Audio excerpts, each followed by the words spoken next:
नमस्कार सर्वांना. मागच्या भागामध्ये आपण प्रादेशिक घडामोडींच्या अभ्यासाला सुरुवात केलेली होती. हा त्याचा दुसरा आणि शेवटचा भाग. एवढ्या प्रादेशिक घडामोडी जानेवारी 2023 ते डिसेंबर 2023 दरम्यानच्या ह्या महाराष्ट्रामध्ये घडलेल्या काही महत्त्वाच्या घडामोडी आपल्या परीक्षेच्या दृष्टिकोनातून आपण अभ्यासल्या. मागच्या भागामध्ये पहिला भाग अभ्यासला आणि या भागामध्ये आपण हा दुसरा भाग अभ्यासला. मग याच्यामध्ये हा शेवटचा भाग असणार आहे. यामध्ये कोणकोणते महत्त्वाचे मुद्दे आहेत त्याचा आपण विचार करूयात. आजचा पहिला महत्त्वाचा आपला पॉईंट आपल्याला सांगता येईल की संसदेच्या दोन्ही सभागृहांनी IIM विधेयक 2023 मंजूर केलं आहे आणि राष्ट्रीय औद्योगिक अभियांत्रिकी संस्थेचं अधिकृतपणे कोणतं नामकरण केलं जाणार आहे? याचं नामकरण केलं जाणार आहे Indian institute of management, IIM Mumbai. IIM Mumbai. कालच्या भागामधील शेवटचा प्रश्न IIM मुंबईबद्दल आपण अभ्यासला होता की महाराष्ट्रामध्ये ही दुसरी IIM स्थापन होते, IIM मुंबई. या अगोदर महाराष्ट्रामध्ये एक IIM आहे नागपूर, आणि मग एकाच राज्यामध्ये दोन IIM असणारं महाराष्ट्र हे एकमेव राज्य आहे असा आपण विचार केलेला होता.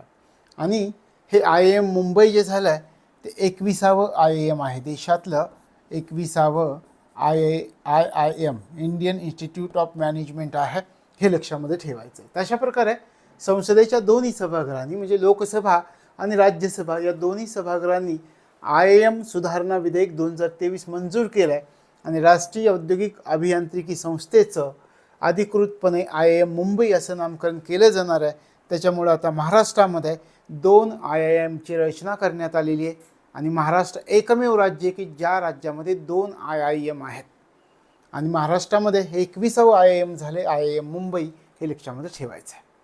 पुढे जाऊयात आपण. महाराष्ट्रामधील मध्य रेल्वेचं कोणतं नवीन स्थानक तिसरं पिंक स्टेशन ठरलेलं आहे? आता या ठिकाणी पिंक स्टेशन म्हणजे काय? अशा प्रकारचं स्टेशन की ज्या स्टेशनवर पूर्णपणे महिला कर्मचारी असतात आणि हे स्टेशन पूर्णपणे महिला कर्मचाऱ्यांद्वारे व्यवस्थापित केलं जातं. त्या स्टेशनचं व्यवस्थापन केलं जातं सर्व महिला, म्हणून त्याला पिंक स्टेशन असं म्हटलं गेलेलं आहे. महिलांचा सन्मान ठेवून त्याला पिंक स्टेशन असं म्हटलं गेलेलं आहे. लक्षात आलं ना? आपण हे काय म्हणतं, महाराष्ट्रामधील मध्य रेल्वेचं कोणतं नवीन स्थानक तिसरं पिंक स्टेशन ठरलं, तर त्या स्थानकाचं नाव आहे, रेल्वे स्थानकाचं नाव अमरावती स्थानक. हे महाराष्ट्रामधलं तिसरं पिंक स्टेशन आहे. मग महाराष्ट्रामधील याच्या अगोदरची दोन पिंक स्टेशन कोणती आहेत हे सुद्धा थोडक्यात तुम्हाला माहिती असणं गरजेचं आहे. महाराष्ट्रामधलं माटुंगा स्थानक आहे मुंबईचं, आणि नागपूर विभागामधील अजनी स्थानक. माटुंगा आणि अजनी, माटुंगा आणि अजनी ही स्थानकं याच्या अगोदर महाराष्ट्रामधली दोन पिंक स्थानकं होती. आता तिसरं पिंक स्थानक बनलंय अमरावती स्थानक. माटुंगा स्थानक कोणत्या विभागामध्ये येतं? मुंबई विभागामध्ये आहे. आणि अजनी स्थानक कोणत्या विभागामध्ये आहे? तर नागपूर विभागामध्ये.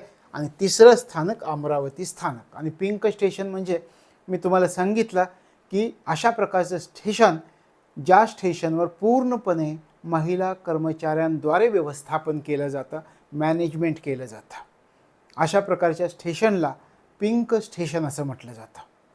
लक्षात आलं? पुढे जाऊयात की मध्य रेल्वेचं अमरावती स्थानक हे आपल्या राज्यामधील महाराष्ट्रामधील तिसरं पिंक स्टेशन ठरलेलं आहे. पुढे जाऊयात. कोणत्या समाजाच्या सामाजिक, आर्थिक आणि विकासासाठी स्वतंत्र महामंडळ स्थापन करण्याबाबतचा शासन निर्णय 9 ऑगस्ट 2023 रोजी जारी करण्यात आलेला आहे? सामाजिक आर्थिक विकास करायचा आहे, वेगवेगळ्या समाजांचा करायचा आहे. अजूनही आपल्या समाजामध्ये काही घटक असे आहेत की त्यांचा विकास जेवढा आवश्यक होता, स्वातंत्र्य प्राप्तीनंतर जेवढा विकास त्यांचा अपेक्षित होता त्या प्रमाणामध्ये विकास झालेला दिसत नाही. मग यांचा विकास होणं गरजेचं आहे समाजाच्या स्तरावरती. आत्ता सध्याचा जो स्तर आहे त्या स्तरावरती त्यांना आणणं गरजेचं आहे. विकासाच्या प्रवाहामध्ये त्यांना आणणं गरजेचं आहे. म्हणून त्या समाजाच्या सामाजिक आर्थिक विकासासाठी काही महामंडळ स्थापन केली जाणार आहेत आणि याचा शासन निर्णय झाला आहे 9 ऑगस्ट 2023 रोजी. आता विचार करा कोणत्या समाजाच्या, मग त्याच्यामध्ये 4 समाज आपल्याला दिसून येतात. लिंगायत समाज आहे, रामोशी समाज आहे, वडार समाज आहे आणि गुरव समाज आहे. कोणत्या समाजाच्या? मग या ठिकाणी आपण म्हणतोय लिंगायत, वडार, गुरव आणि चौथा समाज जो आहे तो रामोशी.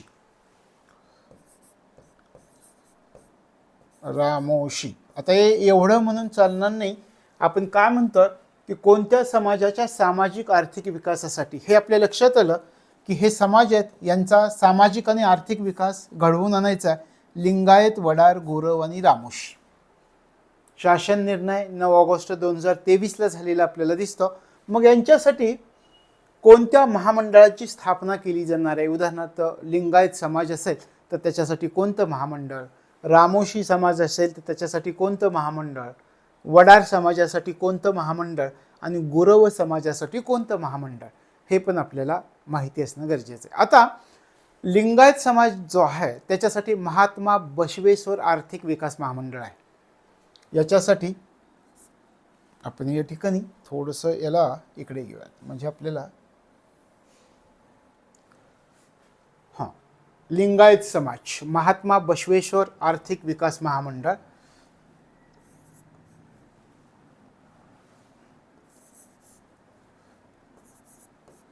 महात्मा बसवेश्वर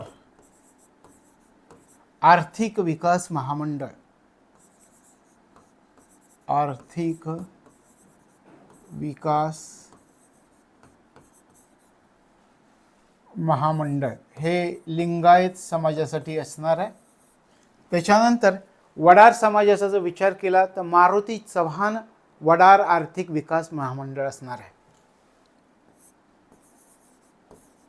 मारुती चव्हाण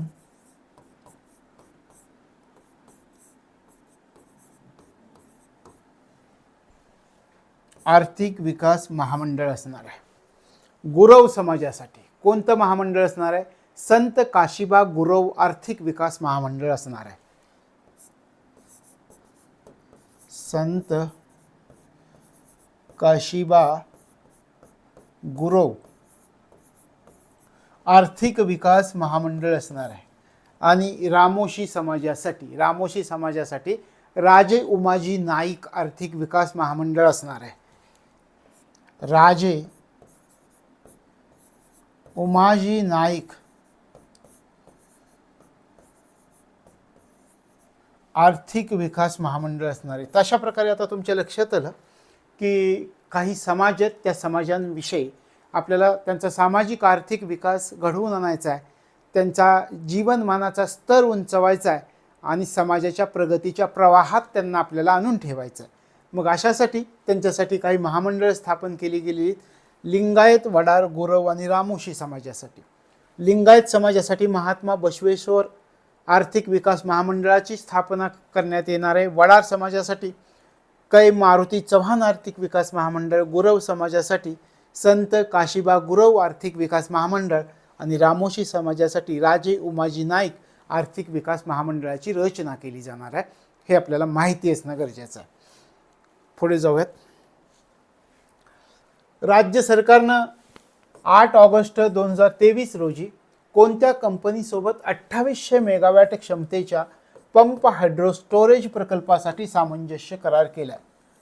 2800 मेगावॅट क्षमतेच्या पंप हायड्रो स्टोरेज प्रकल्पासाठी सामंजस्य करार केला आहे. सुरुवातीला विचार करा, महाराष्ट्र सरकारचा करार झाला आहे आणि महत्त्वाचा प्रकल्प आहे ज्याला आपण पंप हायड्रो स्टोरेज प्रकल्प असं म्हणतात.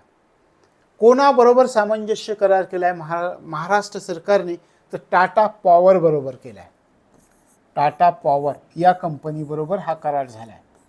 टाटा पॉवर या कंपनीबरोबर करार झाला आहे. किती मेगावॅट क्षमतेचा हा प्रकल्प आहे? 2800 मेगावॅट क्षमतेचा हा प्रकल्प आहे. या प्रकल्पामध्ये मोठ्या प्रमाणात गुंतवणूक केली जाणार. जवळजवळ तुम्ही जर विचार केला तर 13,000 कोटी रुपयांची गुंतवणूक या ठिकाणी होणार आहे.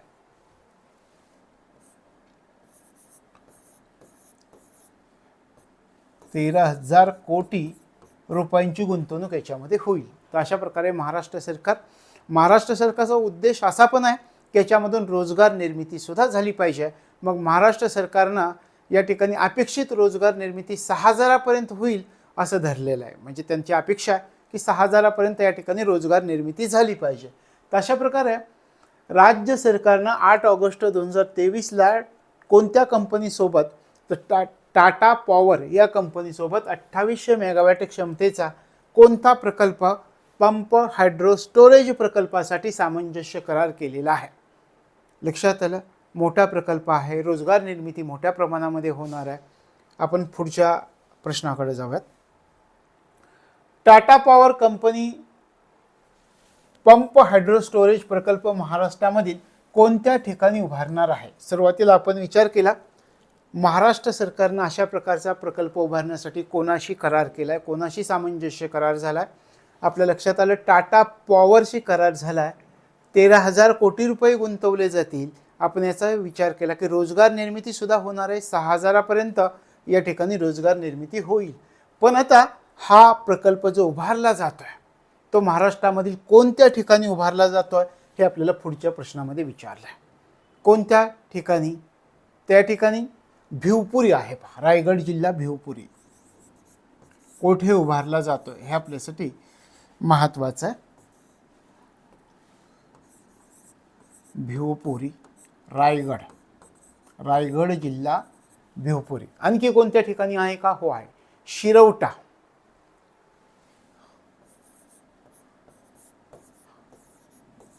आणखी कोणत्या ठिकाणी उभारला जाणार आहे का? पुणे जिल्ह्यामधील मावळ तालुका.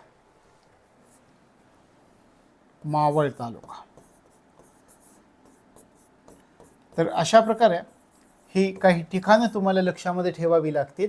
Tata power company pump hydro storage प्रकल्प महाराष्ट्रामधील कोणत्या ठिकाणी उभारणार आहे? भिवपुरी, रायगड जिल्हा, शिरवटा आणि पुणे जिल्ह्यामधील मावळ तालुका. लक्षात आलं, या ठिकाणी हा प्रकल्प उभारला जातोय. पुढे जाऊयात. कोणाच्या जयंतीचे औचित्य साधून अहमदनगरचे नामांतर अहिल्यादेवी नगर करण्याची घोषणा मुख्यमंत्री एकनाथ शिंदे यांनी 31 मे 2023 रोजी केली आहे? कोणाच्या जयंतीचं औचित्य साधून? अहिल्यादेवी होळकर यांची 298वी जयंती होती आणि त्याचं औचित्य साधून आपल्या सरकारनं, तत्कालीन सरकारनं अहमदनगरचं नामांतर काय केलंय पहा, अहिल्यादेवी नगर करण्याची घोषणा केली आहे. कोणाच्या जयंतीचं औचित्य साधून? कितवी जयंती होती हे आपल्याला स्पष्टपणे माहिती असणं गरजेचं आहे. आपण या ठिकाणी म्हणूयात अहिल्यादेवी होळकर. अहिल्यादेवी होळकर कितवी यांची जयंती होती? आपण म्हटलं 298वी जयंती होती. 298वी जयंती अहिल्यादेवी होळकरांची. कितव्या जयंतीनिमित्त? 298वी जयंतीच्या वेळी अहमदनगरचं नामांतर अहिल्यादेवी नगर करण्याची घोषणा मुख्यमंत्र्यांनी केलेली होती. आता औरंगाबादचं पण नाव बदललंय, उस्मानाबादचं पण नाव बदललंय. औरंगाबादचं नाव काय केलं हे तुमच्या सगळ्यांना माहिती आहे. औरंगाबादचं नाव संभाजीनगर हे आपलं पाठ आहे. औरंगाबाद संभाजीनगर. आणि उस्मानाबादचं नाव काय केलं? उस्मानाबादचं नाव केलं धाराशिव. ही पण जाता जाता लक्षात ठेवा. या प्रश्नाबरोबर या पण गोष्टी लक्षात राहतील.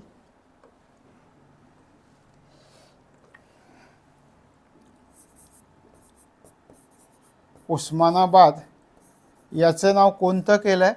तर धाराशिव. म्हणजे या ठिकाणी 3 जिल्ह्यांची बदललेली नावं तुमच्या लक्षात येतील.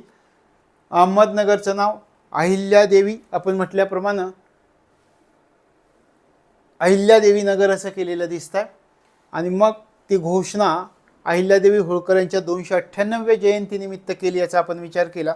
त्याचबरोबर आपण हे विचार केला की इतरही 2 जिल्ह्यांचं नामांतर केलेलं आपल्याला दिसत आहे. औरंगाबादचं नाव बदललं आहे, संभाजीनगर केलं आहे आणि उस्मानाबादचं नाव धाराशिव केलं आहे, हे पण लक्षात ठेवा. पुढच्या प्रश्नाकडे जाऊयात. IIT मुंबईच्या मुख्य इमारतीला कोणाचं नाव देण्यात आलं आहे? IIT मुंबईची मुख्य इमारत आहे, त्याला कोणाचं नाव देण्यात आलं आहे? आता हे नाव का देण्यात आलं? कारण IIT मुंबईला एका व्यक्तीनं 315 कोटी रुपयांचं सहाय्य केलं आहे, 315 कोटी रुपये दिला आहे. मग त्यांनी या बदल्यात कृतज्ञता म्हणून IIT मुंबईच्या मुख्य इमारतीला त्यांचं नाव देऊन टाकलं आहे. त्यांचं नाव काय आहे? नंदन नीलकेनी आहे. लक्षात आलं? नंदन नीलकेनी. नंदन नीलकेनी. इन्फोसिस ही कंपनी तुम्हाला माहिती असेल, त्याचे सहसंस्थापक आहेत नंदन नीलकेनी. IIT मुंबईच्या मुख्य इमारतीला कोणाचं नाव देण्यात आलेलं आहे? लक्षात आलं? इन्फोसिस याचे सहसंस्थापक म्हणून यांना ओळखलं जातं. आणि यांनी काय केलेलं होतं? या IIT मुंबईला आर्थिक सहाय्य केलं होतं. मी तुम्हाला सांगितलं 315 कोटी रुपयांचं यांनी IIT मुंबईला आर्थिक सहाय्य केलेलं होतं. या बदल्यात कृतज्ञता म्हणून IIT मुंबईची जी मुख्य इमारत आहे त्या मुख्य इमारतीला नंदन नीलकेनी यांचं नाव देण्यात आलेलं आहे. लक्षात आलं? नंदन नीलकेनी यांचं नाव देण्यात आलेलं आहे IIT मुंबईच्या मुख्य इमारतीला. पुढे जाऊयात.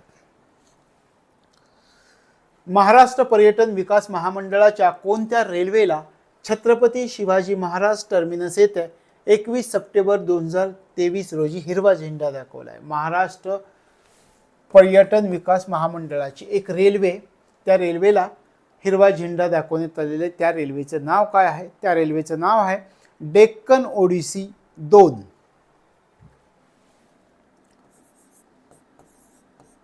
डेक्कन ओडिसी 2.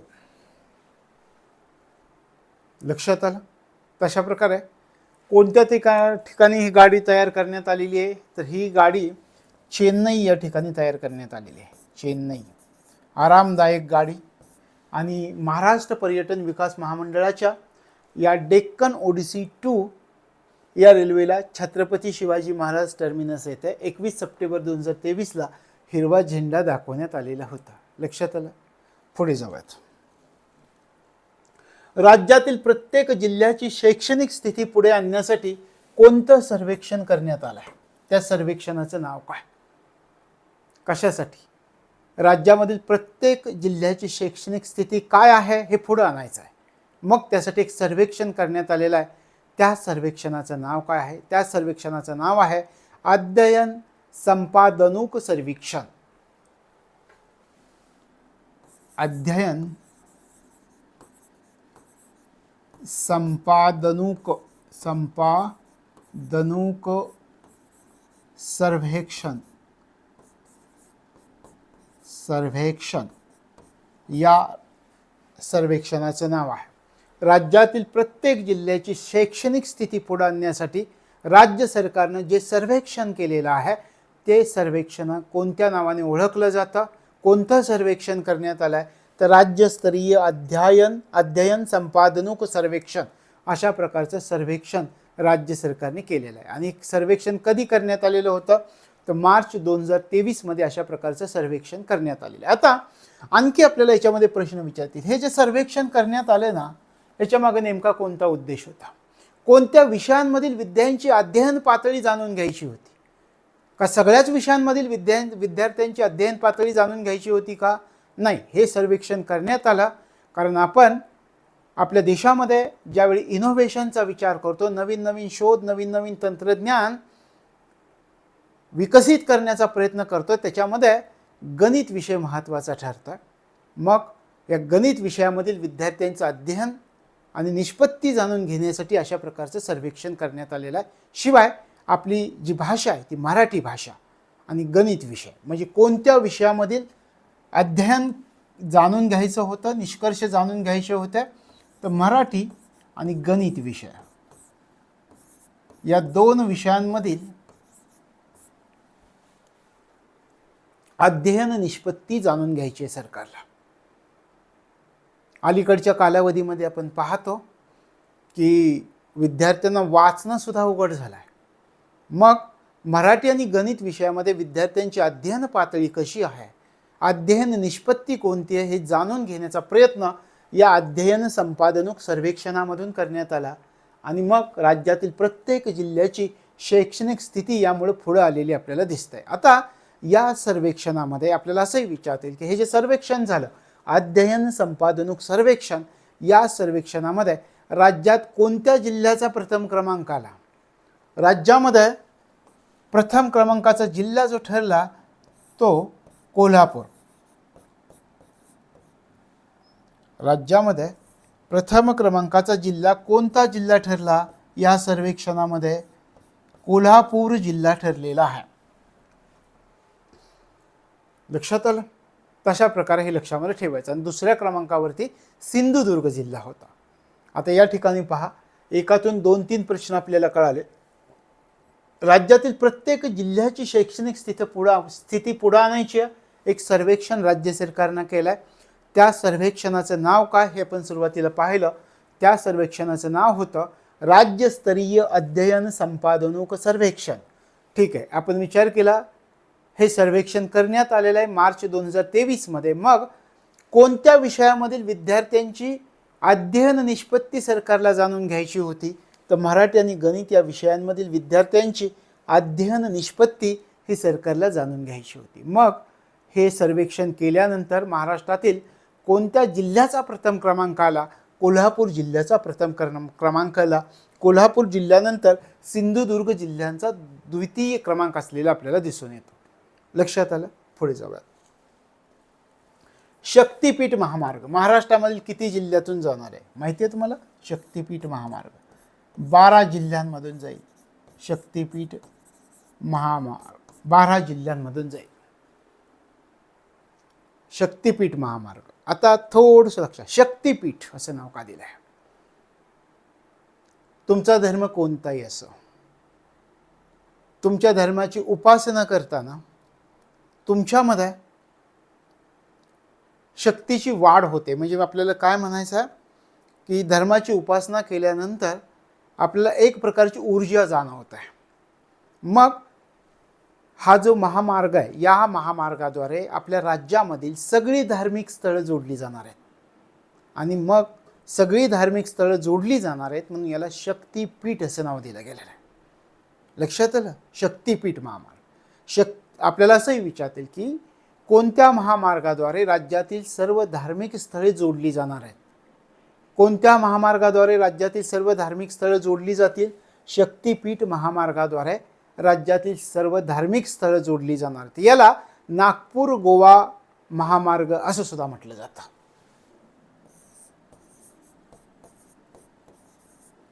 नागपूर गोवा द्रुतगती महामार्ग असं सुद्धा याला म्हटलं जातं.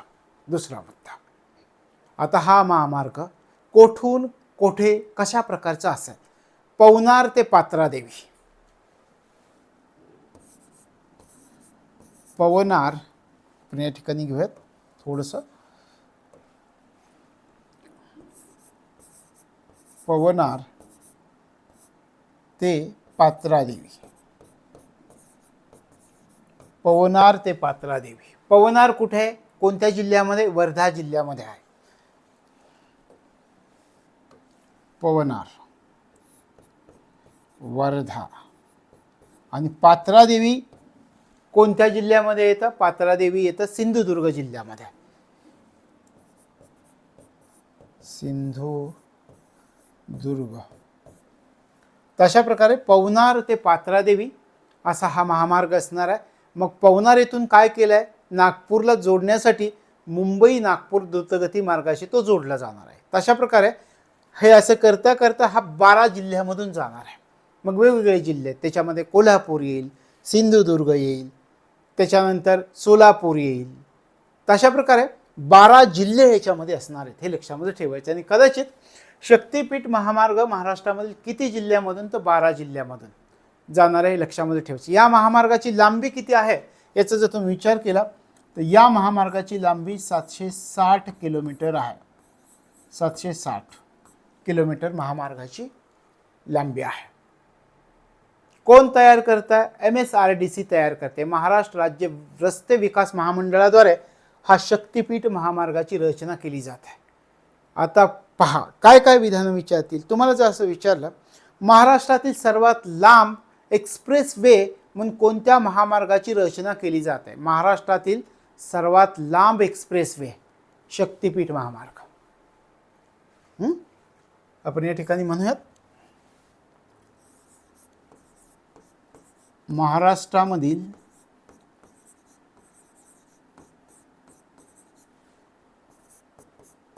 सर्वात लांब एक्सप्रेसवे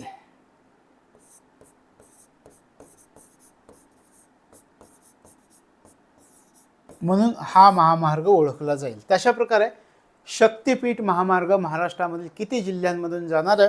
12 जिल्ह्यांमधून जाणार आहे. आणि नोट्समध्ये मी तुम्हाला त्याचा नकाशा पण दिला आहे की कशा प्रकारे तो जाणार आहे, हे लक्षामध्ये ठेवायचं आहे. आता आपण साधारणपणे काही जिल्हे आठवण्याचा प्रयत्न करूयात की 12 जिल्ह्यांमधून जाणार आहे. मी तुम्हाला सुरुवातीला सांगितलं कोल्हापूर, सिंधुदुर्ग. कोल्हापूर, सिंधुदुर्ग,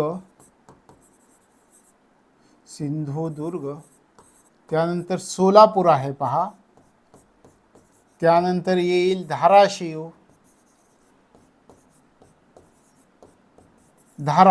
कोल्हापूर, सिंधुदुर्ग, सोलापूर, धाराशिव. त्यानंतर कोणकोणते आहेत? त्यानंतर येईल परभणी येईल, त्यानंतर येईल लातूर, त्यानंतर येईल नांदेड. किती झाले पहा? 3 4 5 6 7. कोल्हापूर, सिंधुदुर्ग, सोलापूर, धाराशिव, परभणी, लातूर, नांदेड. त्यानंतर बीड येईल, हिंगोली पण आहे, परभणी पण आहे. परभणी घेतलाय आपण. परभणी, लातूर, नांदेड, बीड, हिंगोली. त्याच्यानंतर येईल यवतमाळ, त्यानंतर येईल वर्धा, त्यानंतर नागपूर. म्हणजे आपण या ठिकाणी काय म्हटलंय? नागपूर ते गोवा आहे का पहा? या ठिकाणी ओळीने जिल्हे म्हणण्याचा प्रयत्न केलाय मी. नागपूर ते गोव्याकडे तासा. नागपूर, वर्धा, यवतमाळ, हिंगोली, बीड, नांदेड, लातूर, परभणी, धाराशिव, सोलापूर, सिंधुदुर्ग, कोल्हापूर. तशा प्रकारे हा 12 जिल्हे आहेत का अगोदर आपण पाहूयात. 1 2 3 4 5 6 7 8 9 3 12. तशा प्रकारे या 12 जिल्ह्यामधून म्हणजे आपल्याला 12 जिल्हे मांडण्याचं एक कारण आहे. याच्यामध्ये आपल्याला विचारतील खूप अवघड प्रश्न विचारायचा असेल तर शक्तिपीठ महामार्ग खालीलपैकी कोणत्या जिल्ह्यामधून जाणार नाहीये, म्हणून ओळीने जिल्हे तुम्हाला दिलेत की कसा कसा जाईल तो. लक्षात आलं तर हे लक्षामध्ये ठेवायचं. तर या ठिकाणी पवनार, वर्धा ते पात्रादेवी, सिंधुदुर्ग या ठिकाणी तुम्हाला असाही मार्ग दिसतो. तशा प्रकारे शक्तिपीठ महामार्ग आहे, हे लक्षात ठेवायचं. लक्षात आलं का?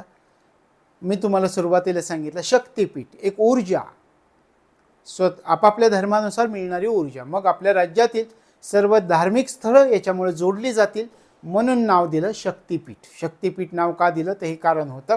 आपण म्हटलं पवनार ते पात्रादेवी याचा उल्लेख केला. म्हणजे कसा हा महामार्ग असणार? तर पवनार ते पात्रादेवी महामार्ग असेल. त्याच्यानंतर याला नागपूर गोवा द्रुतगती महामार्ग म्हणून सुद्धा ओळखतात. ते 12 जिल्हे कोणते, त्याची लांबी किती? 760 किलोमीटर. आणि महाराष्ट्रातील सर्वात लांब हा एक्सप्रेस वे असणार आहे, हे लक्षामध्ये ठेवायचं आहे.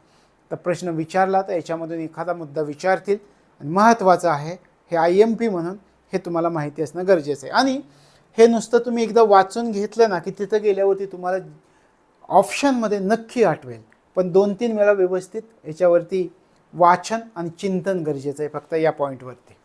पुढच्या प्रश्नाकडे जाऊयात. महाराष्ट्र सरकारनं कोणत्या उपक्रमाअंतर्गत जागतिक बँकेला जिल्हा सक्षमीकरण कार्यक्रमाचा प्रस्ताव सादर केला आहे? महाराष्ट्र सरकारनं जागतिक बँकेला काय सादर केलं आहे? महाराष्ट्र सरकारनं जागतिक बँकेला जिल्हा सक्षमीकरण कार्यक्रमाचा प्रस्ताव सादर केला आहे. कोणत्या उपक्रमाअंतर्गत महाराष्ट्र सरकारनं हा प्रस्ताव सादर केला आहे? त्या उपक्रमाचं नाव आहे मित्र उपक्रम.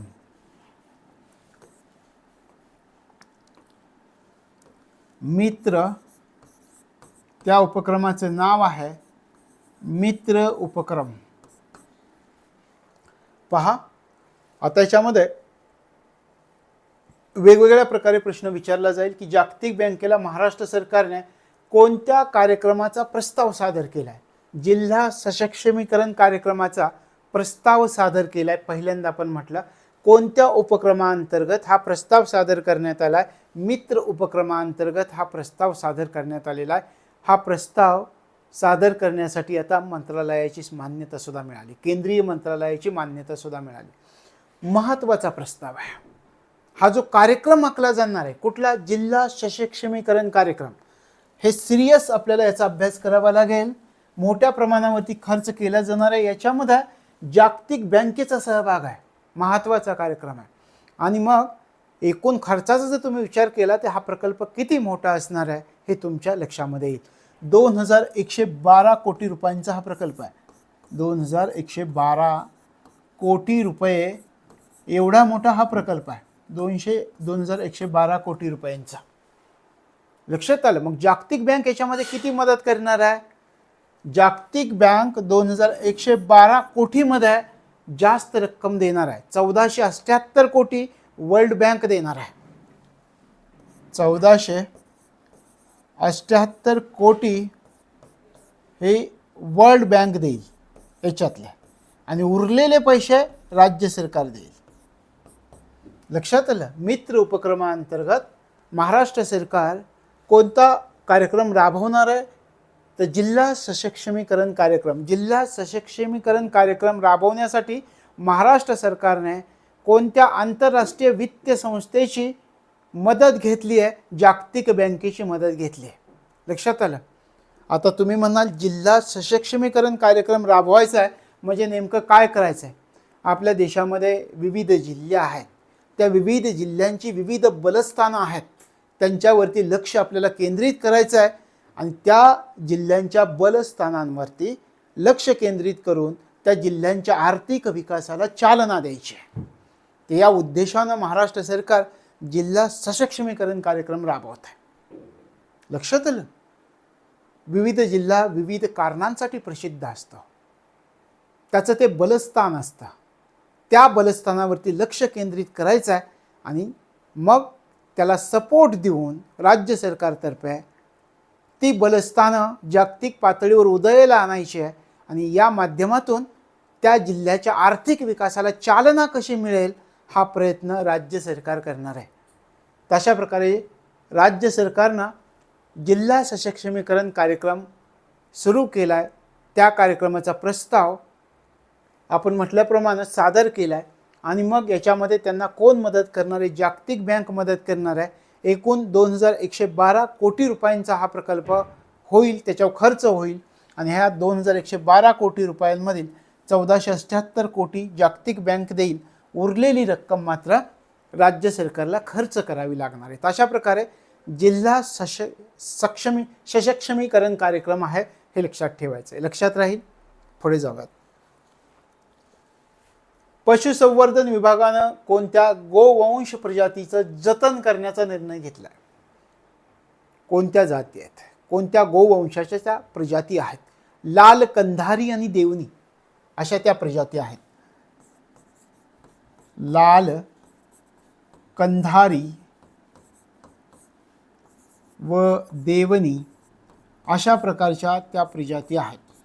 लक्षात आलं? पशुसंवर्धन विभागाने कोणत्या गोवंश प्रजातीचं जतन करण्याचा निर्णय घेतला आहे?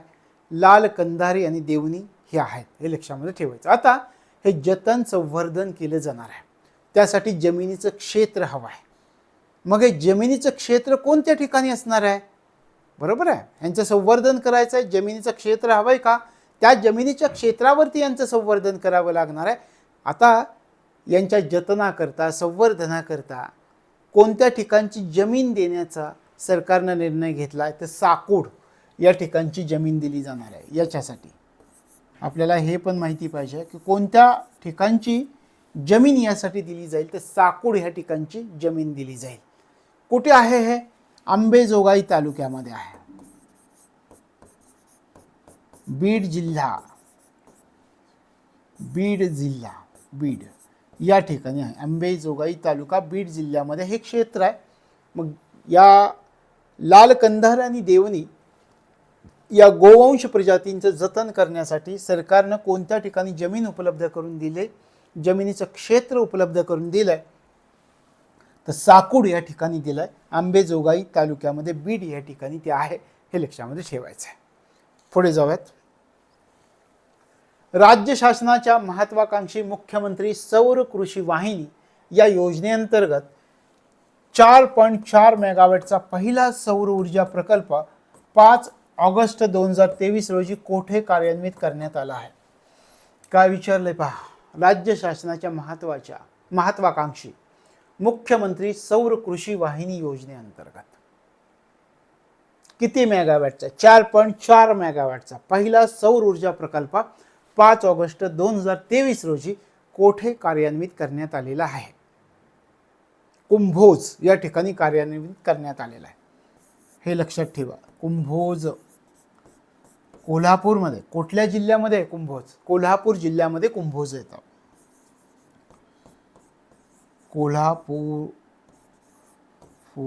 कुंभोज कोल्हापूर. लक्षात आलं? आता याच्यामध्ये काय काय गोष्टी लक्षात ठेवायच्या? मुख्यमंत्री सौर कृषी वाहिनी योजनेअंतर्गत किती मेगावॅटचा? हा पण प्रश्न येऊ शकेल, विधानात येऊ शकेल. 4.4 मेगावॅटचा पहिला सौर ऊर्जा प्रकल्प उभारला जातोय. कोठे उभारला जातोय? कुंभोज कोल्हापूर या ठिकाणी उभारला जातोय. शासकीय पडीक जमीन आहे. 9 हेक्टरची जमीन या ठिकाणी शासकीय पडीक आहे आणि त्या ठिकाणी हा प्रकल्प उभारला जातो. या प्रकल्पासाठी सरकार 18 कोटी रुपयापर्यंत खर्च करत आहे. लक्षात आलं? आता आणखी एक गोष्ट आपण म्हणतोय की अशा प्रकारे प्रकल्प उभारला जात आहे, पण असे सौर ऊर्जा प्रकल्प आणखी कोणकोणत्या ठिकाणी उभारले जाणार आहेत हे पण थोडंसं माहिती तुम्हाला राहू द्या. हा उभारला जातोय आणि आपण असंही म्हणतोय की पहिला सौर ऊर्जा प्रकल्प आहे अशा प्रकारचा हा 4.4 मेगावॅट्स. पण असे सौर ऊर्जा प्रकल्प आणखी काही ठिकाणी उभारले जाणार आहेत. तर त्यांची नावं सुद्धा तुम्हाला माहिती असणं गरजेचं आहे. त्यांची नावं आहेत बोंगो आणि दरी कोन्नूर. बोंगो, दरी कोन्नूर हे महाराष्ट्रातली ठिकाणं आहेत बरं का. बोंगो आणि दरी. आता हे जे आहे बोंगो हे कोणत्या जिल्ह्यामध्ये आहे? त्या जिल्ह्यातील विद्यार्थी जर असतील तर त्यांच्या लक्षात येईल. आणि दरी कोन्नूर कोणत्या जिल्ह्यामध्ये आहे?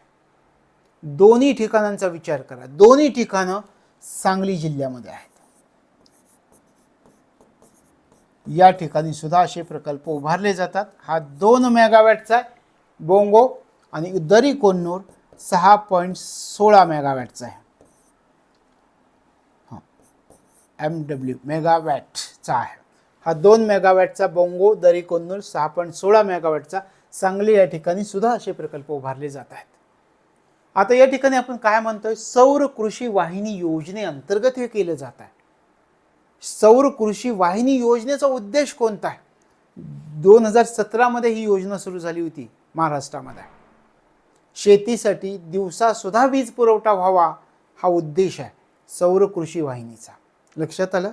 सौर कृषी वाहिनीचा उद्देश दिवसा सुद्धा आपण पाहतो की शेतकरी रात्री लाईट आली की रात्री अगदी रात्रभर मग ते पाणी देण्यासाठी त्यांना जावं लागतं. मग शेतीसाठी दिवसा वीज पुरवठा व्हावा या उद्देशानं सरकारनं 2017 मध्ये सौर कृषी वाहिनी योजना सुरू केली होती. आता याच्याच अंतर्गत 4.4 मेगावॅटचा पहिला सौर ऊर्जा प्रकल्प कुंभोज कोल्हापूर या ठिकाणी कार्यान्वित होत आहे.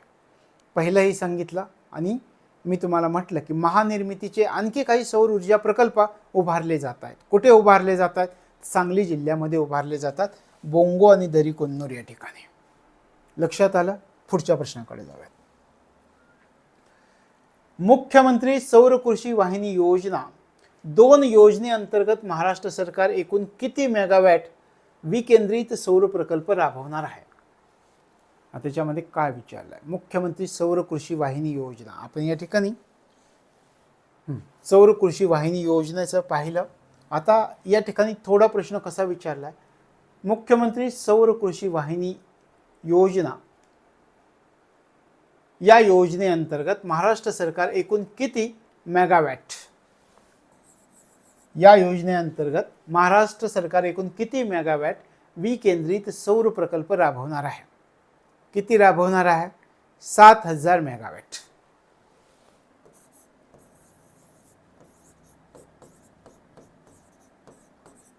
7000 मेगावॅट. लक्षात आलं? तशा प्रकारे उद्दिष्ट ठेवलं आणि 2025 पर्यंतचं हे उद्दिष्ट आहे, हे लक्षामध्ये ठेवा. 2025 पर्यंत. पुढच्या प्रश्नाकडे जाऊया. महाराष्ट्रात 2020-21 मध्ये 1000 मुलांमागे 940 इतकी असलेली मुलींची संख्या 2022-23 मध्ये किती झालेली आहे? वाढली का कमी झाली हे अगोदर विचारात घ्यावा लागेल, कारण विधान असं पण विचारतील. 2020-21च्या तुलनेत 2022-23 मध्ये मुलांमागे असणारी मुलींची संख्या ही कमी झाली आहे, वाढली आहे, असं पण डायरेक्ट विधान येईल. मग आपल्याला कमी झाली का वाढली हे अगोदर कळालं पाहिजे. तर लक्षात ठेवायचं, 2020-21 मध्ये 1000 मुलांमागं मुलींचं प्रमाण जे 940 होतं ते 2022-23 मध्ये कमी झालं आहे, कमी झाले आहे. पहिलं हे लक्षात ठेवा. वाढलं की कमी झालं? कमी झालं. आता विचार करायचा किती झालाय? 932 झालाय. 932 झालेला आहे. लक्षात आलं? 20-21च्या तुलनेत 22-23 मध्ये लिंग गुणोत्तर कमी झाले महाराष्ट्रामध्ये. 1000 मुलांमागं 940 होतं 20-21 मध्ये, 22-23 मध्ये ते 1000 मुलांमागं 932 एवढे झालं, कमी झालं. लक्षात आलं? तशा प्रकारे हे लक्षामध्ये ठेवायचं. आणि 21-22चा जर तुलना केली, कारण 20-21, 22-23 म्हटलं, 21-22 मध्ये किती होतं? तर 21-22चा जरी आपण विचार केला तर या ठिकाणी आपण थोडीशी तुलना करू. पहा, 2021-22चा जर तुम्ही विचार केला, मधल्या वर्षाचा आहे, 20-21 आणि 22-23च्या मधल्या वर्षाचा, त्यावेळी 1000 मुलांमागं मुलींचं प्रमाण जे होतं ते 933 होतं. मुलींचं प्रमाण 933 होतं. आता पहा विधान काय विचारतील. तुम्हाला जर असं विचारलं, मागच्या 3 वर्षामध्ये महाराष्ट्रातील लिंग गुणोत्तरामध्ये घट झालेली दिसून येत आहे. मागच्या 3 वर्षामध्ये महाराष्ट्रात लिंग गुणोत्तरामध्ये सरासरी घट झालेली आहे. किती घट झालेली आहे? मागच्या 3 वर्षांचा विचार करता, मागील 3 वर्ष यांचा जर तुम्ही विचार केला तर या लिंग गुणोत्तरामध्ये जी घट दिसून येते ती सरासरी 8 ने घट झालेली आहे. सरासरी 8 ने घट झालेली आहे, हे लक्षात ठेवा. लक्षात राहील? आता विचार करा, 2011ची जी जनगणना झाली त्या अहवालानुसार भारतात 1000 पुरुषांमागे किती स्त्रिया होत्या? 11च्या जनगणना अहवालानुसार किती स्त्रिया होत्या? 940.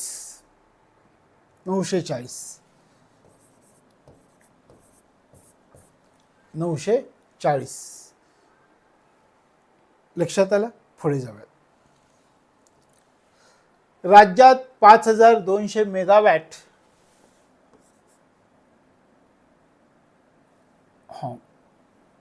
या ठिकाणी मेगावॅट ऊर्जा निर्मिती करण्यासाठी कोणामध्ये सामंजस्य करार झाला? आता याच्यामध्ये विचारलाय राज्यामध्ये आपल्याला 5200 मेगावॅट ऊर्जा निर्मिती करायची, त्याच्यामध्ये कोणाकोणामध्ये करार झाला? 4 जणांमध्ये करार झाला, 4 महत्त्वाच्या घटकांमध्ये करार झाला. कोणकोणते? महानिर्मितीमध्ये करार झाला, महात्मा फुले कृषी विद्यापीठ, महाऊर्जा आणि सतलज जलविद्युत निगम लिमिटेड यांच्यामध्ये करार झाला आहे. म्हणजे कोणाकोणामध्ये करार झाला त्याचा आपण विचार करूयात. पहा, सुरुवातीला महानिर्मिती,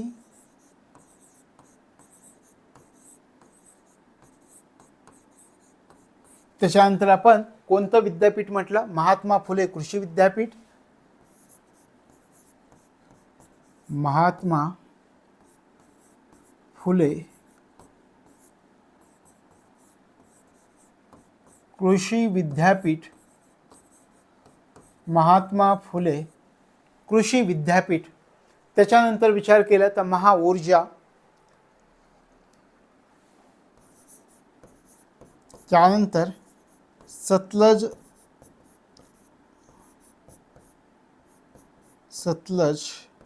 जलविद्युत निगम लिमिटेड.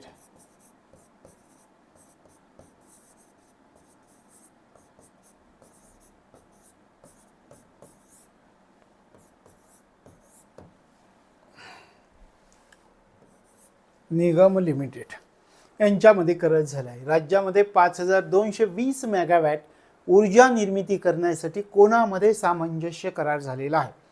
मग याच्यामध्ये आपल्याला लक्षात ठेवावं लागतं महानिर्मिती, महात्मा फुले कृषी विद्यापीठ, महाऊर्जा, सतलज जलविद्युत निगम लिमिटेड यांच्यामध्ये करार झालेला आहे. लक्षात आलं? या करारामधून मोठ्या प्रमाणावरती रोजगार निर्मिती पण होणार आहे आणि गुंतवणूक पण मोठ्या प्रमाणावरती होणार आहे. गुंतवणुकीचा विचार केला तर जवळजवळ 41,000 कोटी रुपयांची गुंतवणूक होईल आणि रोजगार निर्मिती सुद्धा 6 ते 6,500 च्या दरम्यान होण्याची शक्यता आहे. तर अशा प्रकारे राज्यामध्ये 5220 मेगावॅट ऊर्जा निर्मिती करण्यासाठी कोणामध्ये सामंजस्य करार झाला? तर या 4 जणांमध्ये सामंजस्य करार झाला, हे लक्षामध्ये ठेवायचं आहे. पुढे जाऊयात. राज्यात 5220 मेगावॅट, राज्यात 5220 मेगावॅट ऊर्जा निर्मिती करण्यासाठी कोणत्या कृषी विद्यापीठाच्या 400 एकर परिसरात 100 मेगावॅट क्षमतेचे सौर ऊर्जा प्रकल्प विकसित करण्यात येणार आहेत? राज्यामध्ये 5220 मेगावॅट ऊर्जा निर्मिती करण्यासाठी आपण या ठिकाणी विचार केला कोणामध्ये सामंजस्य करार झाला? या 4 सामंजस्य करार झाला. आता विचारलंय ही जी 5220 मेगावॅट ऊर्जा निर्मिती करायची त्यासाठी कोणत्या कृषी विद्यापीठाच्या 400 एकराच्या परिसरामध्ये 100 मेगावॅट किती क्षमतेचे 100 मेगावॅट क्षमतेचे सौर ऊर्जा प्रकल्प विकसित करण्यात येणार आहेत? आपण या ठिकाणी एक विद्यापीठ पाहिलं होतं, महात्मा फुले कृषी विद्यापीठ. मग आपलं उत्तरही तेच असणार आहे. कोणत्या विद्यापीठाच्या परिसरामध्ये? महात्मा फुले कृषी विद्यापीठ या विद्यापीठाच्या परिसरात. आता याच्यामधून 2 प्रश्न लक्षात ठेवा. कोणत्या विद्यापीठाच्या परिसरामध्ये आणि किती मेगावॅट क्षमतेचे? या विद्यापीठाच्या परिसरामध्ये किती मेगावॅट क्षमतेचे प्रकल्प विकसित केले जाणार आहेत? 100 मेगावॅट क्षमतेचे. हा दोन्ही वेगळा प्रश्न विचारतो की महात्मा फुले कृषी विद्यापीठ राहुरीच्या परिसरामध्ये हा जो प्रकल्प उभारला जातोय त्यातले किती मेगावॅट क्षमतेचे सौर ऊर्जा प्रकल्प विकसित करण्यात येणार आहेत? तर 100 मेगावॅट, हे लक्षामध्ये ठेवायचं आहे. पुढच्या प्रश्नाकडे जाऊयात. पुन्हा त्याच्यावरचाच प्रश्न. 5200 मेगावॅट ऊर्जा निर्मिती करण्यासाठी सातारा जिल्ह्यातील कोणत्या ठिकाणी 25.6 मेगावॅट क्षमतेचे सौर आणि पवन ऊर्जा प्रकल्प उभारण्यात येणार आहेत? आता या ठिकाणी आपण काय अभ्यासलं होतं पहा. आपण अभ्यासलं सौर ऊर्जा प्रकल्प विकसित केले जातील राहुरीला कृषी विद्यापीठात. पण साताऱ्यामध्ये आपण म्हणतो सौर आणि पवन ऊर्जा प्रकल्प उभारण्यात येणार आहेत. हे पण बारीकपणे लक्षात ठेवायचं. सौर ऊर्जा प्रकल्प महात्मा फुले कृषी विद्यापीठाच्या परिसरामध्ये किती क्षमतेच्या? 100 मेगावॅट क्षमतेचे. आता साताऱ्यामध्ये जे प्रकल्प उभारले जातील ते सौर आणि पवन ऊर्जा प्रकल्प, आणि ते किती मेगावॅटचे? 25.6 मेगावॅटचे. मग साताऱ्यामध्ये कोणत्या ठिकाणी हे सौर आणि पवन ऊर्जा प्रकल्प उभारण्यात येणार आहे? तर त्याचं नाव आहे चाळकेवाडी. चाळकेवाडी या ठिकाणी हे प्रकल्प उभारले जाणार आहेत. चाळकेवाडी, सातारा. आणि मोठी गुंतवणूक केली आहे. 518 कोटी रुपयांची गुंतवणूक आहे या ठिकाणी. तशा प्रकारे आपल्या लक्षात आलं की सातारा या ठिकाणी, चाळकेवाडी या ठिकाणी सौर आणि पवन ऊर्जा प्रकल्प आहेत. किती मेगावॅट क्षमतेचे आहेत हे लक्षात आलं. 25.6 मेगावॅट क्षमतेचा आहे. त्यानंतर आपल्या हे पण लक्षात आलं की महात्मा फुले कृषी विद्यापीठाच्या 400 एकराच्या परिसरात जे प्रकल्प उभारले जाणार आहेत, ऊर्जा प्रकल्प, ते सौर ऊर्जा प्रकल्प असणार आहेत आणि ते 100 मेगावॅट क्षमतेचे असणार आहेत. याच्या अगोदरच्या प्रश्नात आपण पाहिलं की हे ऊर्जा निर्मिती करण्यासाठी जे प्रकल्प उभारले जाणार आहेत, सामंजस्य करार कोणाकोणामध्ये झालेला आहे. लक्षात आलं? पुढे जाऊयात.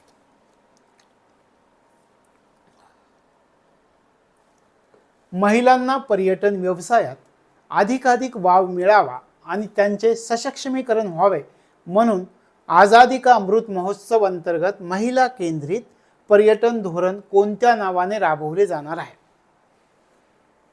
सरळ सोपा प्रश्न. महिला केंद्रित पर्यटन धोरण आपल्या राज्यामध्ये कोणत्या नावाने राबवलं जाणार आहे? प्रश्न लक्षात आलं? महिला केंद्रित पर्यटन धोरण महाराष्ट्रामध्ये कोणत्या नावाने राबवलं जाणार आहे? सरळ प्रश्न. आई या नावाने राबवलं जाणार आहे. आई या नावाने राबवलं जाणार आहे. नाव सोपं आहे, लक्षात राहील. तशा प्रकारे कशासाठी? महिलांना पर्यटन व्यवसायात अधिकाधिक वाव मिळावा आणि त्यांचं सक्षमीकरण झालं पाहिजे म्हणून आपल्या देशामध्ये महिला केंद्रित पर्यटन धोरण कोणत्या नावाने राबवलं जाईल?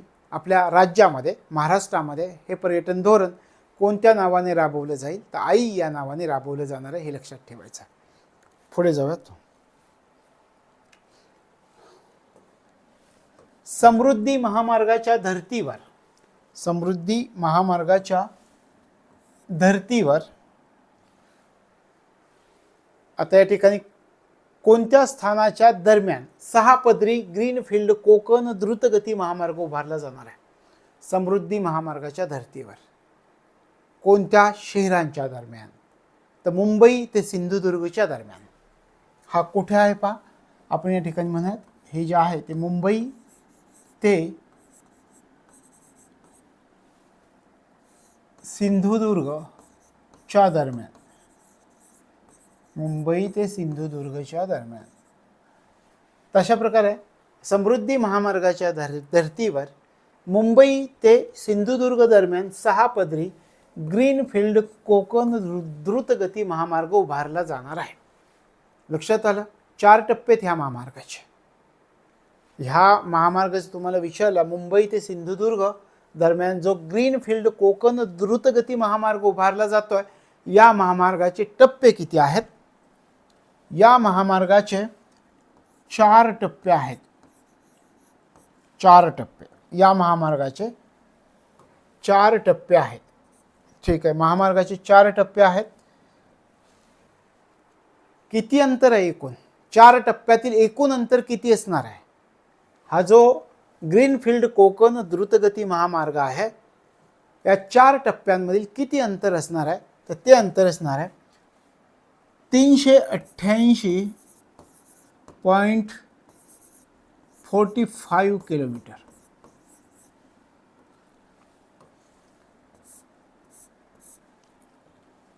388.45 किलोमीटर एवढं अंतर आहे. हां, कोण अंमलबजावणी करणार आहे या महामार्गाची? MSRDC. MSRDC काय म्हणतोय आपण मराठीमध्ये? MSRDCला महाराष्ट्र राज्य रस्ते विकास महामंडळ. आता पहा, हे आपण कुठून कुठून म्हणतोय. मुंबई ते सिंधुदुर्ग दरम्यान 6 पदरी ग्रीनफील्ड कोकण द्रुतगती महामार्ग उभारला जातो. 4 टप्पे आहेत. 4 टप्प्यातलं एकूण अंतर 388.45 किलोमीटर आहे. प्रकल्पाची अंमलबजावणी कोण करणार आहे? महाराष्ट्र राज्य रस्ते विकास महामंडळ करणार आहे. याच्यावरती आणखी कसा प्रश्न विचारला जाऊ शकतो? सुरुवातीला कोणत्या तालुक्यातून जाईल हे पण विचारतील तुम्हाला. सिंधुदुर्ग जिल्ह्यातील कोणत्या तालुक्यांमधून जाईल, रत्नागिरी जिल्ह्यातील कोणत्या तालुक्यांमध्ये जाईल आणि रायगड जिल्ह्यातील कोणत्या तालुक्यांमधून जाणार आहे. म्हणजे रायगड, रत्नागिरी, सिंधुदुर्ग हे जिल्हे या ठिकाणी असणार. या ठिकाणी रायगड, रत्नागिरी, सिंधुदुर्ग हे जिल्हे, या जिल्ह्यामधून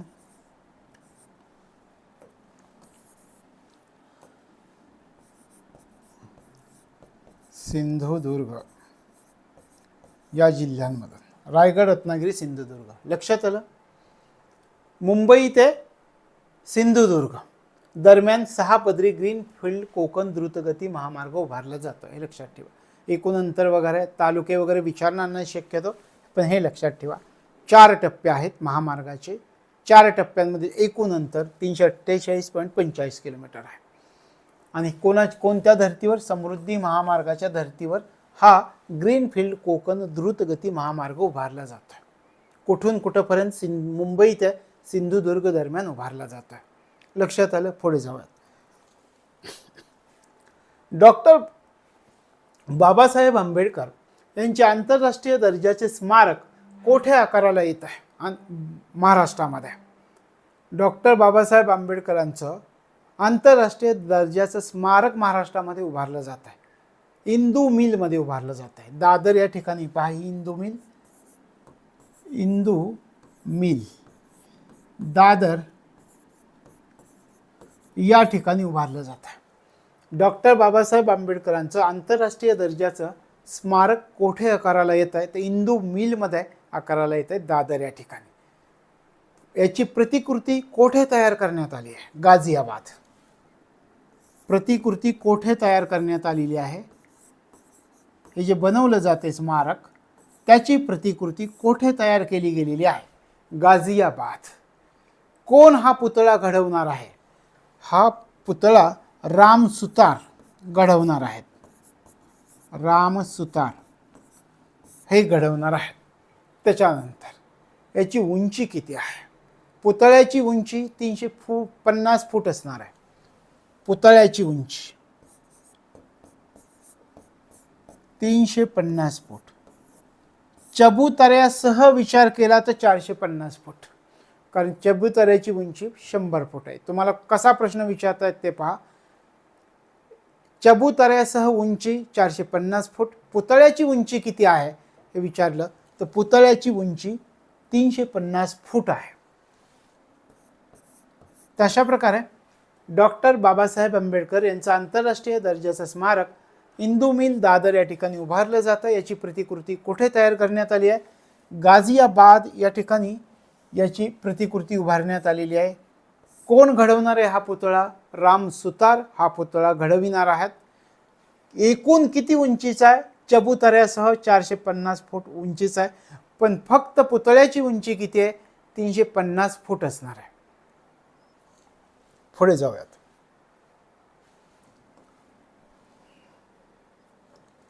जगातील पहिला बांबू कॅश बॅरियर सुरक्षा कठडा कोणत्या महामार्गावर बसवण्यात आलेला आहे? जगातला पहिला बांबू कॅश बॅरियर, नवीन काही तो प्रयोग केला सुरक्षा कठड्याचा, कोणत्या महामार्गावरती बसवण्यात आलेला आहे? तर महाराष्ट्रामध्ये चंद्रपूर आणि यवतमाळ जिल्ह्यांना जोडणारा महामार्ग. चंद्रपूर, यवतमाळ,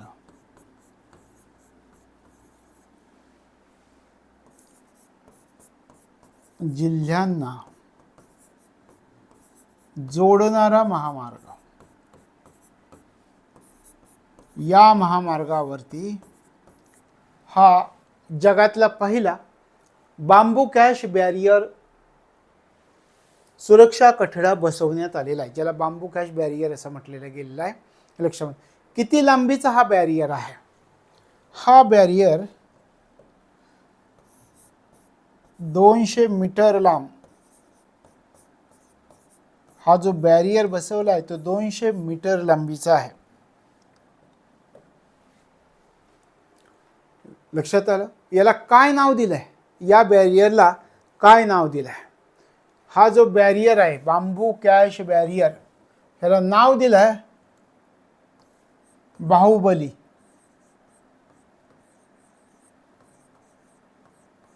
बाहुबली. बांबू कॅश बॅरियरचं नाव काय आहे? बाहुबली हे नाव आहे. लक्षात आलं? तशा प्रकारे आपल्याला सांगता येईल चंद्रपूर यवतमाळ जिल्ह्यांना जोडणारा हा महामार्ग 200 मीटर लांबीचा हा बॅरियर सुरक्षा कठडा बसवण्यात आलेला आहे. या सुरक्षा कठड्याला काय नाव देण्यात आलेलं आहे? बाहुबली हे नाव देण्यात आलेलं आहे. हे लक्षामध्ये ठेवायचं आहे. तशा प्रकारे आपल्याला सांगता येईल की या महामार्गावरती बसवण्यात आलेला आहे. लक्षात आलं? आता आणखी एक गोष्ट जाता जाता तुम्हाला सांगतो. हा जो बॅरियर बसवण्यात आलेला आहे याच्या निर्मितीसाठी कोणत्या जातीचा बांबू वापरण्यात आला आहे?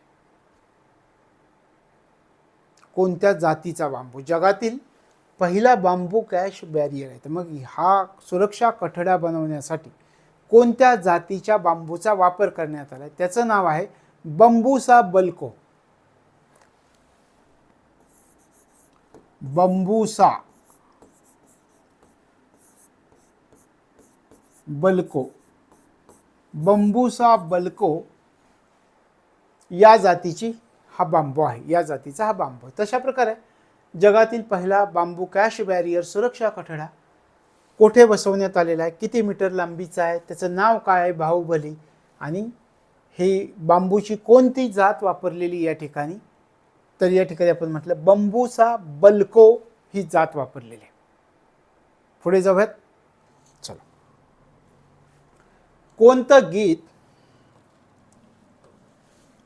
महाराष्ट्राचं राज्यगीत म्हणून स्वीकारण्याचा निर्णय 31 जानेवारी 2023 रोजी मंत्रिमंडळ बैठकीत घेण्यात आला आहे? महाराष्ट्राचं राज्यगीत म्हणून कोणत्या गीताचा स्वीकार केलाय? जय जय महाराष्ट्र माझा, गर्जा महाराष्ट्र माझा हे गीत येत आहे. जय जय महाराष्ट्र माझा,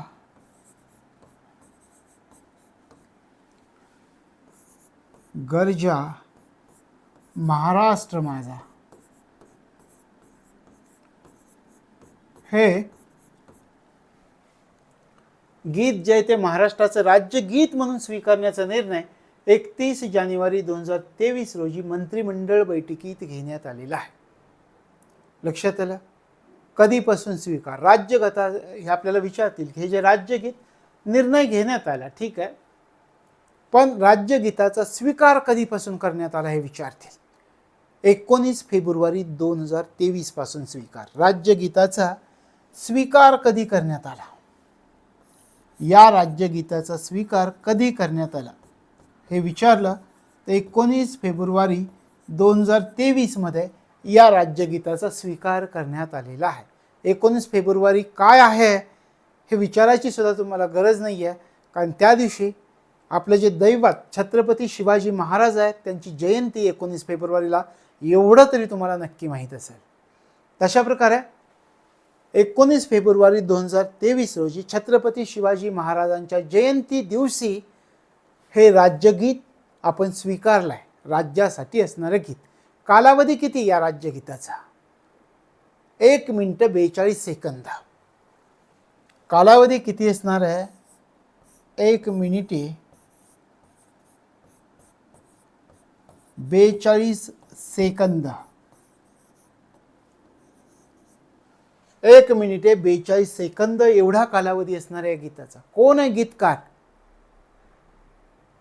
कवी राजा बढे हे गीतकार आहेत. राजा बढे.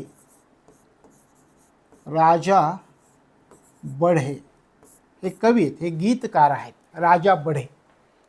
संगीत कोणी दिलंय? श्रीनिवास खळे यांनी दिलं आहे. हे पण म्हणत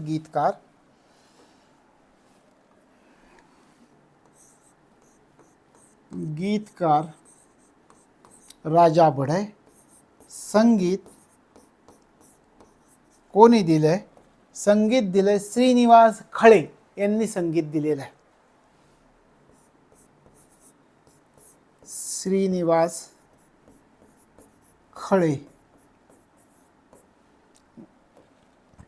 गायलंय कोणी? हे गायक कोण आहे? गायक शाहीर साबळे.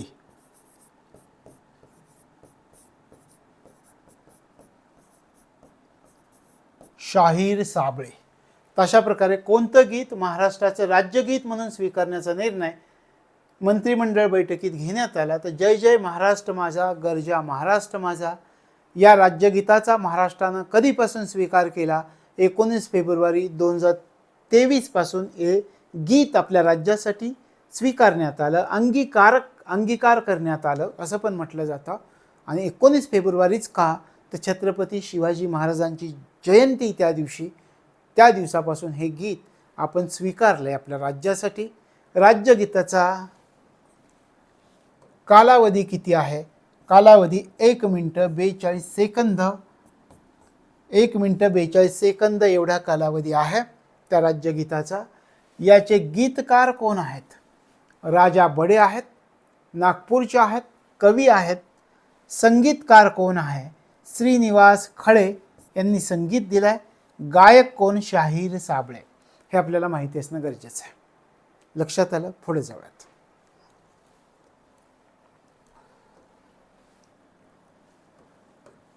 महाराष्ट्राच्या जुरासिक पर्मियन काळातील सुमारे 20 कोटी वर्षापूर्वीच्या ग्लासोप्टेरिस या प्रजातीच्या वनस्पतीच्या पानांचे जीवाश्म कोठे आढळून आलेत? महत्त्वाचा प्रश्न.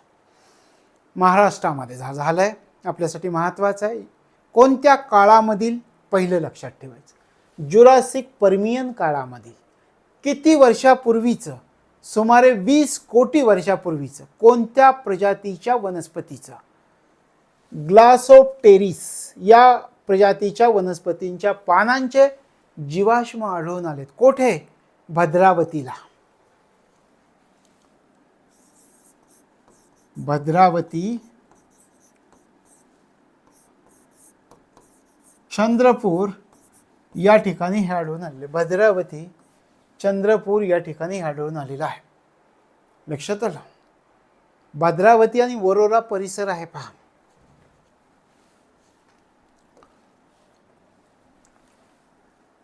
भद्रावती, वरोरा हा परिसर. आपण नावं ऐकलीत आपल्या जिओग्राफीच्या अभ्यासामध्ये. तुम्ही ही नावं ऐकल्याशिवाय पुढे जाऊ शकत नाही. भद्रावती वरोरा परिसर. डायनासॉरचे जीवाश्म या ठिकाणी आढळून आलेले आहेत. आणि त्यावेळी हे वृक्ष होते. कुठले वृक्ष होते त्यावेळी? तर त्यावेळी जे वृक्ष होते त्याला नाव होतं मलासोप्टेरिस असं त्याचं नाव होतं. यावेळी जे वृक्ष होते किंवा ग्लासोप्टेरिस असं म्हटलं तरी चालेल. आणि त्यावेळी ते विशाल डायनोसॉर जिवंत होते. आणि ज्यावेळी विशाल डायनोसॉर जिवंत होते त्यावेळी पृथ्वीवरती एकच खंड होता, त्याला पॅन्जिया असं नावाने ओळखलं जात होतं. तुम्ही वर्ल्ड जिओग्राफीमध्ये याचा अभ्यास केलेला असेल, पॅन्जिया नावाचा खंड. तर अशा प्रकारे हे लक्षामध्ये ठेवायचे. महाराष्ट्रात जुरासिक पर्मियन काळामधील सुमारे किती वर्षापूर्वीचं? 20 कोटी वर्षापूर्वीचं. कोणत्या प्रजातीच्या? ग्लासोप्टेरिस प्रजातीच्या वनस्पतींच्या पानांचे जीवाश्म आढळून आलेत. कुठे? भद्रावती, चंद्रपूर या ठिकाणी. मी तुम्हाला सांगितलं भद्रावती वरोरा परिसरामध्ये डायनासॉरचे जीवाश्म आढळून आले. त्यावेळी हे विशाल वृक्ष त्या ठिकाणी होते. लक्षात आलं? तर हे कुठे आढळून आले? भद्रावती, चंद्रपूर. पुढे जाऊयात. कोणतं राज्य सुशासन नियमनाला, कशाला पहा, सुशासन नियमनाला, गुड गव्हर्नन्स रूल्स 2023 मान्यता देणारं देशातलं पहिलं राज्य ठरलंय महाराष्ट्र. इंग्लिशमध्ये लक्षात ठेवलं चालेल.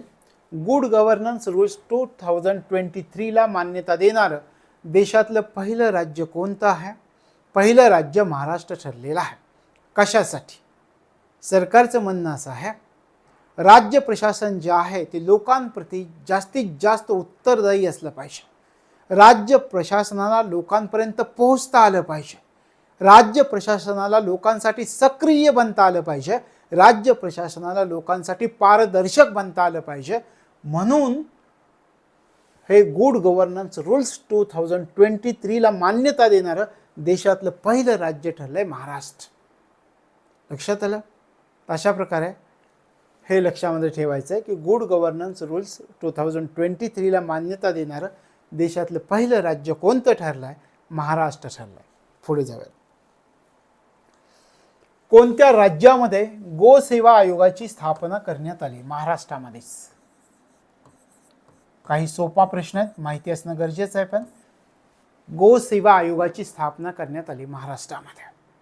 कशासाठी गोसेवा आयोगाची स्थापना करण्यात आली आहे? थोडक्यात सांगतो. देशी आपले जे गायी आहेत, वळू आहेत, वासरं आहेत, यांचा सांभाळ करणं, त्यांचं प्रजनन सांभाळणं, त्यांचं संरक्षण करणं, तर ही कामं करता यावीत म्हणून महाराष्ट्र राज्यामध्ये गोसेवा आयोगाची स्थापना करण्यात आलेली आहे. लक्षात आलं? पुढे जाऊया. कोणतं राज्य जनुक कोश प्रकल्प राबवणारं देशातलं पहिलं राज्य ठरलंय? IMP करून ठेवा अशा प्रकारचा प्रश्न. कोणतं राज्य जनुक कोश प्रकल्प राबवणारं देशातलं पहिलं राज्य? महाराष्ट्र आहे. जनुक कोश प्रकल्प राबवणारं देशातलं पहिलं राज्य कोणतं? महाराष्ट्र आहे. काय? जनुक कोश प्रकल्प राबवायचा उद्देश काय आहे सरकारचा? आणि याच्यासाठी मोठा खर्च पण केला आहे. 280 कोटी रुपये मंजूर झाले त्याच्यासाठी.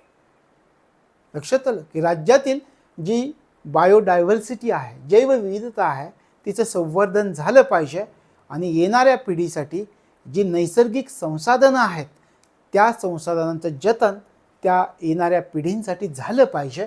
या उद्देशानं महाराष्ट्रामध्ये राज्य जनुक कोश प्रकल्प राबवला जातोय. अशा प्रकारे राज्य जनुक कोश प्रकल्प राबवणारं देशातील पहिलं राज्य कोणतं आहे? तर महाराष्ट्र ठरलं आहे. लक्षात आलं? पुढे जाऊयात. केंद्र सरकारतर्फे महाराष्ट्रात कोणत्या ठिकाणी लेदर क्लस्टर उभारण्यात येणार आहे? महत्त्वाचा प्रश्न आहे बरं का. हा प्रश्न महत्त्वाचा आहे. महाराष्ट्रात कोणत्या ठिकाणी लेदर क्लस्टर उभारण्यात येणार आहे? कोणत्या ठिकाणी? रायगड या ठिकाणी उभारण्यात येणार आहे. रायगड या ठिकाणी उभारण्यात येणार आहे. या लेदर क्लस्टरचा जर आपण विचार केला तर या ठिकाणी मोठ्या प्रमाणात रोजगार निर्मिती सुद्धा होण्याची शक्यता आहे. कारण या लेदर क्लस्टरमध्ये गुंतवणूक जी होणार आहे ती मोठ्या प्रमाणावरती होणार आहे. साधारणपणे असं म्हटलं जात आहे की लेदर क्लस्टरमध्ये 7,000 कोटी रुपयांची गुंतवणूक होईल. 7,000 कोटी रुपये. मग तुम्हाला या ठिकाणी हा लेदर क्लस्टर किती महत्त्वाचा आहे तो लक्षामध्ये येईल. आणि रोजगार निर्मितीचा जर विचार केला तर शासनाला जी अपेक्षित रोजगार निर्मिती आहे ती 25,000 रोजगार निर्मिती होण्याची शक्यता आहे. मग हे कुठं उभारला जातो हे आपल्यासाठी महत्त्वाचं आहे. IMP म्हणून तुम्ही या ठिकाणी करून ठेवा या प्रश्नाला की केंद्र सरकारतर्फे महाराष्ट्रात कोणत्या ठिकाणी लेदर क्लस्टर उभारण्यात येणार आहे? रायगड या ठिकाणी लेदर क्लस्टर उभारला जातोय आपण म्हटलं. आणि मग पायाभूत सुविधांसाठी केंद्र आणि राज्य सरकारकडून 385 कोटी रुपये या ठिकाणी खर्च केली जातील आणि याच्यामधून जी गुंतवणूक होणार आहे याच्यामध्ये ती 7,000 कोटी रुपयांची होणार आहे आणि 25,000ची रोजगार निर्मिती सुद्धा होणं शक्य असणार आहे. तशा प्रकारे आपल्याला फक्त प्रश्न लक्षामध्ये ठेवायचा आहे की महाराष्ट्रात कोणत्या ठिकाणी लेदर क्लस्टर उभारण्यात येणार आहे? रायगड. एवढंच लक्षात ठेवा. पुढे जाऊयात. कोणत्या राज्यामध्ये असंघटित कामगारांसाठी कामगार कल्याण महामंडळाची स्थापना करण्यात येणार आहे? साहजिकच आहे महाराष्ट्रामध्ये होणार आहे. कारण आपण महाराष्ट्राचं पाहतोय. महाराष्ट्र असा जर प्रश्न तुम्हाला आला तर इथे लक्ष ठेवा की कोणत्या राज्यामध्ये असंघटित कामगारांसाठी कामगार कल्याण महामंडळाची स्थापना केली जाते? तर महाराष्ट्र राज्यामध्ये. महाराष्ट्र राज्याच्या सरकारचं म्हणणं असं आहे की ज्याप्रमाणे संघटित कामगारांना सामाजिक सुरक्षा प्राप्त होत आहे, त्याचप्रमाणे असंघटित कामगारांना सुद्धा सामाजिक सुरक्षा प्राप्त झाली पाहिजे.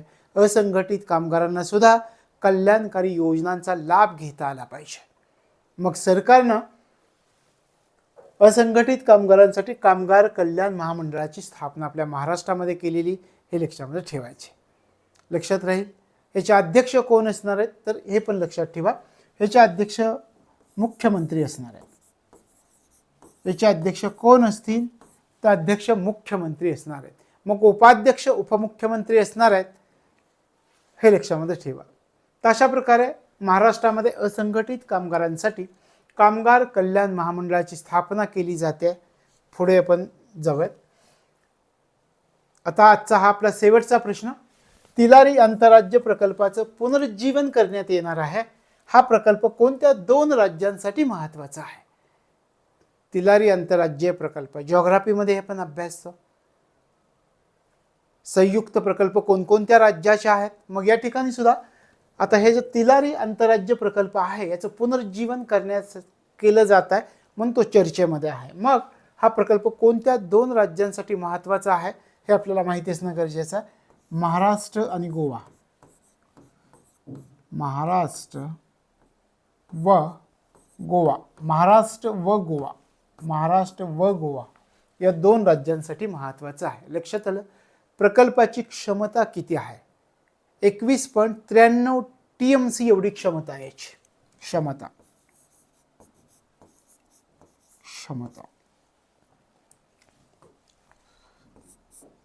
21.93 TMC एवढी क्षमता आहे. आता या 21.93 TMC मधून जास्त पाणी कोणाला मिळत आहे? गोवा राज्याला मिळत आहे. गोवा राज्याचा जर विचार केला तर या ठिकाणी लक्षामध्ये ठेवायचं, याला किती TMC आणि महाराष्ट्राला किती TMC. एकूण क्षमता किती? 21.93 TMC. गोवा राज्यासाठी जर तुम्ही विचार केला तर गोवा राज्याला यातून 16.10 TMC पाणी मिळणार आहे. 16.10 TMC. आणि महाराष्ट्राचा जर विचार केला तर 5.83 TMC पाणी महाराष्ट्राला मिळतं. 5.83 TMC. अशा प्रकारे 16.10 TMC गोव्याला, महाराष्ट्राला 5.83 TMC, क्षमता 21.93 TMC. तर तिलारी आंतरराज्य प्रकल्पाचं पुनरुज्जीवन करण्यात येणार आहे, म्हणून हा चर्चेमध्ये प्रकल्प आहे. तर कोणत्या 2 राज्यांसाठी उपयुक्त आहे, फायद्याचा आहे, आपण या ठिकाणी पाहिलं. आंतरराज्यीय प्रकल्प आहे, महाराष्ट्र गोवा. एकूण क्षमता पाहिली प्रकल्पाची, महाराष्ट्राला किती क्षमतेचं आणि गोवा राज्याला किती क्षमतेचं पाणी मिळत आहे हे पण आपण पाहिलं. अशा प्रकारे आजचा हा आपला भाग या ठिकाणी आपल्या प्रादेशिक घडामोडी हा भाग संपतो. याच्यामध्ये आपण जानेवारी 2023 ते डिसेंबर 2023 पर्यंतच्या सर्व प्रादेशिक घडामोडींचा समावेश केला. मग याच्यामधून हे जे सगळे मुद्दे तुम्हाला अभ्यासता आले तर इथून तुम्हाला प्रश्न आला तर तो सहजपणे सोडवता येणार आहे. मग या ठिकाणी आज आपण थांबतो. भेटूयात पुढच्या भागामध्ये नवीन मुद्द्यासह. तोपर्यंत तुम्हाला तुमच्या अभ्यासासाठी मनापासून शुभेच्छा.